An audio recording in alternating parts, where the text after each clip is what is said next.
असमानता के पक्षधर थे। हम यहाँ जो लोग बैठे हुए हैं उनको समानता नहीं देखना चाह रहे थे, लेकिन भारत के संविधान ने तो हम सबको समानता का अधिकार दे दिया। अब ये जो लोग हैं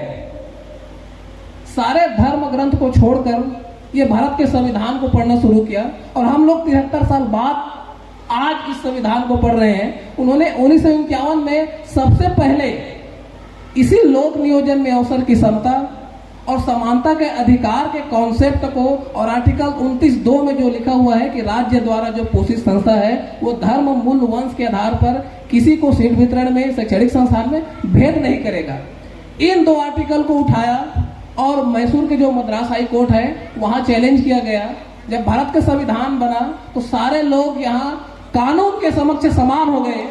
तो कुछ विशेष वर्गों को स्पेशल बेनिफिट क्यों दिया जा रहा है? आर्टिकल 29(2) कहता है किसी भी राज्य से पोषित संस्था में किसी भी व्यक्ति को धर्म, मूल, वंश, जाति के आधार पर भेदभाव नहीं किया जाएगा। ये चंपाकम दोरई राजन नाम की महिला थी, और यह मामला मद्रास हाई कोर्ट में गया, और एक झटके में शैक्षणिक संस्थानों में हमारा आरक्षण केवल 1 साल में, भारत के संविधान बने 1 साल हुआ था, खत्म हो गया।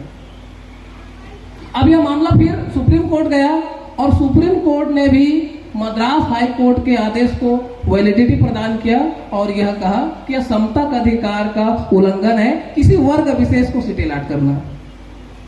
समस्या बहुत खड़ी हो गई, लेकिन उस समय 1951 के मंत्रिमंडल में हमारे उद्धारक पिता, मैं हमेशा उद्धारक पिता कहता हूं, ग्रेट बाबा साहब थे, और बाबा साहब के प्रयासों से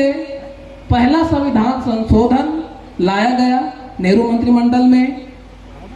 तथाकथित जनसंघ के नेता, मैं ओपन मंच में भी उसका नाम नहीं लूंगा, मुझे कोई दिक्कत नहीं है, कानून सम्मत बातें हैं, आप गूगल में खोज करके देखेंगे तो भी मिलेगा। श्यामा प्रसाद मुखर्जी जी ने पानी पी पीकर इस बिल का विरोध किया था, लेकिन बाबा साहब डॉक्टर भीमराव अंबेडकर के तर्कों के आगे किसी की नहीं चली। अंततः पहला संविधान संशोधन, जिसको आप आर्टिकल 15(4) में पढ़ते हैं,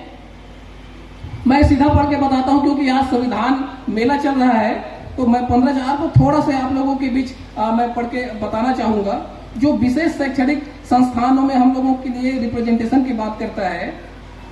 ये 15(4) ये कहता है कि इस अनुच्छेद की